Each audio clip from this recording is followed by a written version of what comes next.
you'll have been over at the helm there for approximately 4 years, a couple years from now, and you got a lot of these pieces and parts together. What do you expect? What are you shooting for that environment to look like a couple years from now?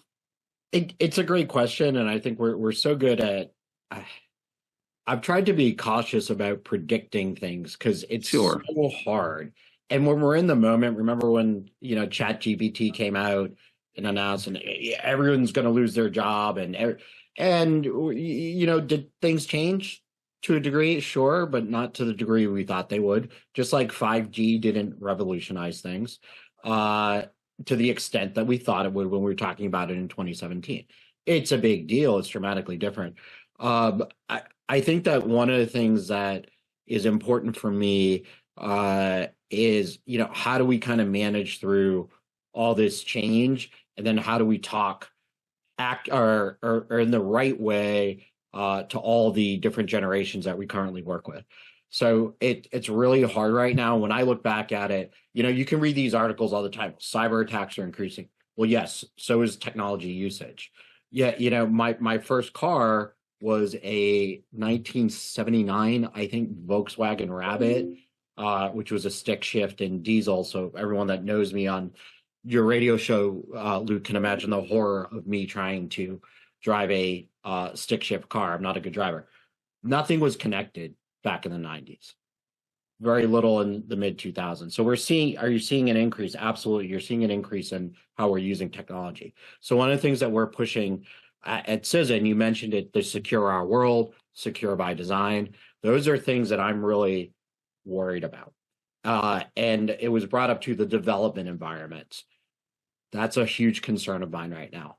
For CISA and just the larger, just as we think about things as federal IT professionals or military IT professionals, compromise your code before it gets into production. That's a big deal. And it's really something that I think we need to talk more about and start addressing. Code is, it was kind of funny. My niece, she's getting into IT and stuff, and so I'll help her with stuff. And boy, you can write some good code in ChatGPT. It's pretty impressive. Do I think it's going to get rid of the humans? No, not right away. Can it augment us? There's some phenomenal tools out there.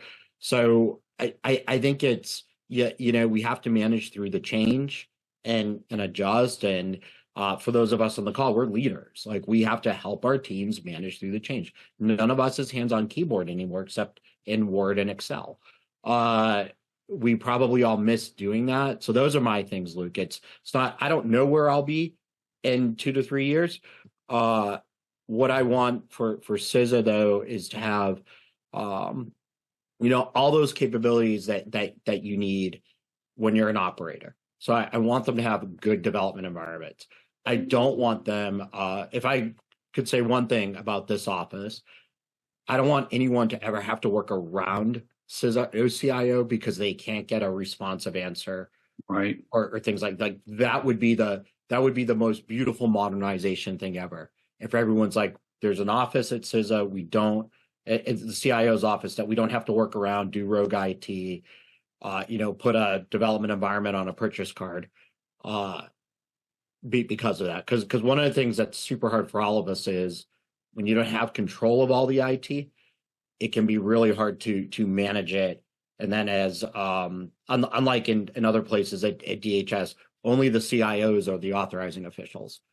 So it's super hard to authorize something if you can't see into it or know how it was designed. So that's something that I think that we're really making big improvements on over here at CISA.